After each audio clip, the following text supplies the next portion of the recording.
The Navarre and their allies have faced down the latest wave of horror spawned in the green heart of Broceliande. The force of the attacks have been growing each season for the last 9 months, and if the Vates are to be believed, will shortly reach a crescendo. A tidal wave of vegetative malice seeks to sweep away the vestige of civilization that has taken root in Alarielle and Borsdel. If the Empire can resist for 3 more months, that should be an end of it, at least for the time being. Yet it is possible that a new opportunity may come out of the chaos, if the forces of civilization can just endure 1 more season of horror. At the same time, on the other side of the Empire, victorious Imperial forces have driven the Valourn out of Liathaven, out of the Westwood, and claimed not only the region, but also an unlooked-for treasure, a pristine weirwood forest ripe for development. The Navarre and their allies could continue to hold one or both of the beleaguered regions, but it will be a significant challenge. This coming season, military units will be able to select Slow the Valourn as a specific paid work action. Military units will receive payment in herbs from the grateful Navarre people who live here. Any character with a military unit can contribute to the defence of Broceliande. The option to Slow the Valourn will appear on the independent action drop-down after the event.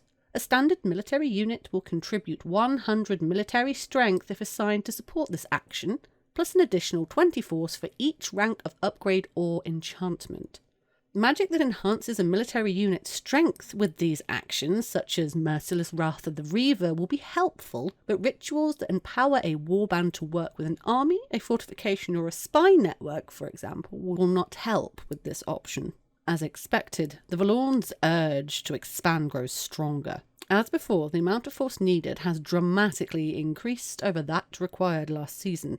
The Vates believe this is the highest point it'll reach, hopefully.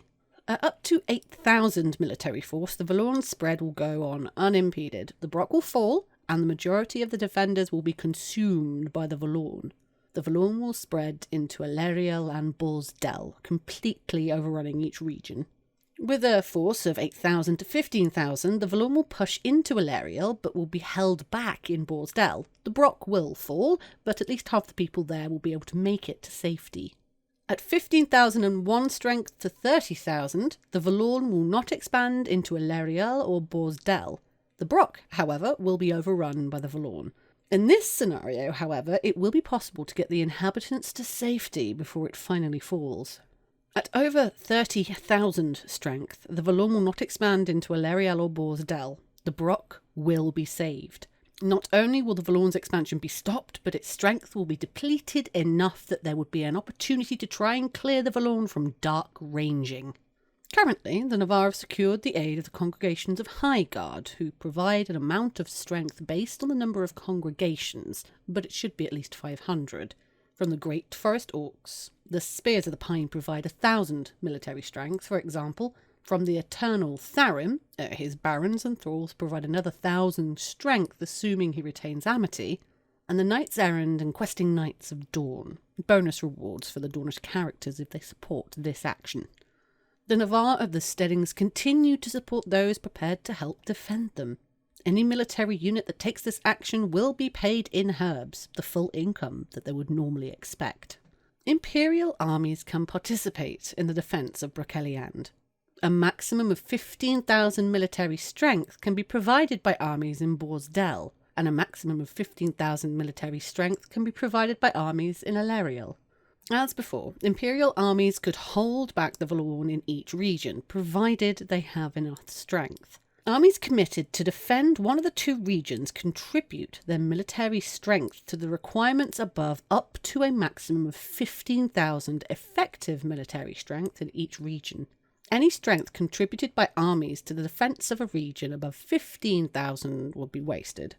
To count, a general would need to move their army to Broceliande. The territory is not easily accessible thanks to the presence of the Valourn. Borsdel can only be reached safely from Semaholm, or in theory Dry Castle, but the presence of the Druge makes that much less feasible. An army wishing to move to Alarielle will almost certainly need to do so from Rykos. The only alternative would be for the armies to fight their way through several regions of aggressive Valorn, which would likely inflict significantly more casualties. The civil service predict that the army striving to defend the Valorn-free region of Broceliande will take around 1,500 casualties, depending on the order given, though the general could submit defending orders to reduce those casualties. As with the strength caps, the estimation is per region. That is 1,500 casualties to the armies in Alarielle and 1,500 to the armies in Borsdel. Such armies will benefit normally from any enchantments or military units assigned to help, but the limit of 15,000 strength will apply to the total force brought to bear by the armies in each region. Where there are multiple armies in a region, casualties will be spread between them as normal. Note that while military units can support armies committed to Broceliande as normal, they receive only the usual payment for doing so, that is, a share of the Imperial Guerdon if the army is eligible. They do not receive the payment of herbs outlined under the Slow the Valorn action. Dornish military units continue to receive additional rewards. Highborn congregations continue to support the defenders in Broceliande, although it is difficult to predict precisely how much aid they provide, but it's likely to be at least 500 military strength. The Great Forest Orcs have sent 1,000 military strength to support the fight against the Valorn, and the Eternal Zakalwi has provided a boon to the Grand Master of the Rod and Shield. The Navarre do not fight alone. At the urging of René de Rondel of Dawn, knights come to the Greenwood. The nobles and yeofolk of Astolat and Semerholm continue to cheer those who seek glory in the fight against the Valorn. At the same time, the call of Josephine of Adina's charge echoes across Highgard, and the congregations answer, sending much-needed aid in the form of soldiers and supplies. The call has also gone out to the Spears of the Pine. Sibi Farkas, senator for Therunin, has called the Great Forest Orcs to send their warriors to help protect Broceliande. It's taken them some time to mobilise, but now perhaps as many as 1,000 orcs come to fight the Valorn. They are obviously somewhat concerned to leave their people defenceless against the malice of the Druge, but now that work has begun on the Halt of the Oak, they seem less worried. They will stay until the job is done, provided their people do not have a greater need for them, of course. 2 Eternals have provided direct aid to the Navarre, albeit one of them at a price. The bound king of the thrice-cursed court has been given leave by the Imperial Conclave to feast on the herb gardens and forests of Navarre in return for his aid. A black frost strikes herb gardens across Cinia, Miaran and Therunin, withering herbs and draining the essence from trees and creatures alike to satiate Tharim's endless hunger. But Tharim's assistance is secured for as long as he keeps his amity and continues to feed on the vitality of the 3 Navarre territories. And finally, the Eternal Zakalwi has provided the Grand Master of the Rod and Shield Conclave Order with a boon intended to provide support to the defenders of Broceliande. The boon takes form of a crystal that can be used to aid an entire coven in performing the complex autumn ritual Find the Best Path, an enchantment that allows an army to move great distances in a single season. All Zakalwe asked in return is that when the boon was used, at least one Imperial army fought to protect Broceliande in the following season. The gem will retain its potency until used, or until the end of the summer solstice, by which time the Eternal considers the matter of Broceliande will be resolved, in one way or another. The civil service has identified 2 conjunctions of the Sentinel Gate that would allow Imperial heroes to intervene in Broceliande during the coming summit. You can read more about them on the wiki. Whilst the Queen of Scorpion seems to have very little interest in the Valorn itself, it claims to be a staunch ally of the Navarre. Indeed, its interest in helping them secure a new army to fight the Valorn has already been discussed. Following its meeting with a delegation led by the Spring Archmage during the last summit, the Silent Hunter has extended an offer of aid to the Navarre should they wish to accept it. It can provide significant military force to aid the Navarre to defend Broceliande, but in return it requires herbs. Lots and lots of herbs. For every 10 doses of magical herb, those being True Vervain, Imperial Roseweald, Blade Root, Cerulean Mazarin and Marrowwort, the Marshal of Centipedes will arrange for a warband to help fight against the Valorn, equivalent to 100 military strength. The Eyes in the Dark can provide up to 50 such warbands if the Navarre are able to provide it with 500 doses of magical herbs in one go. O'Halloran will send an emissary to Anvil to the Navarre camp on Sunday afternoon at 2 o'clock to collect the herbs, should the Navarre have collected any, of course.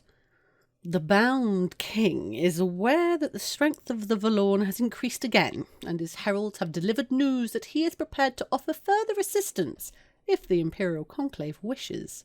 If the Conclave passes a declaration of concord giving him permission to extend his feeding to the herb gardens and forests of Highguard, the Brass Coast, the League and Wintermark, he will be able to increase the number of barons, dust witches and bound guardians he sends to Broceliande, sufficient to add a total of 3,000 force.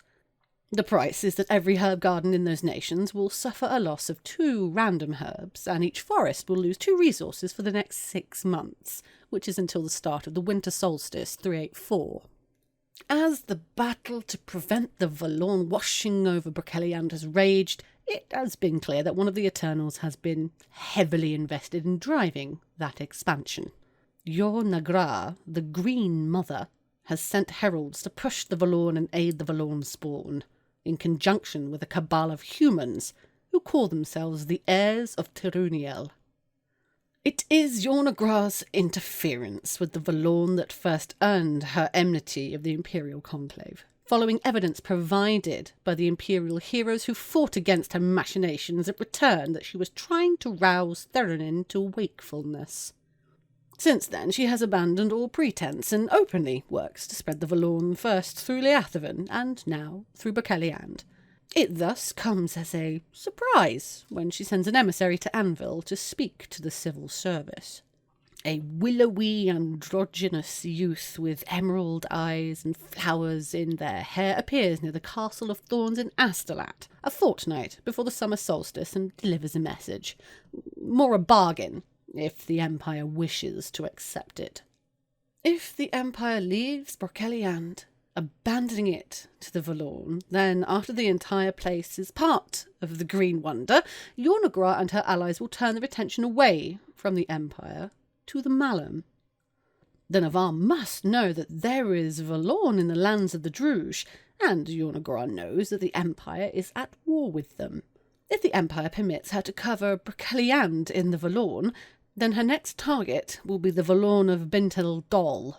As they have driven the expansion of the Valorn of Broceliande, so will they drive the expansion of the Valorn there.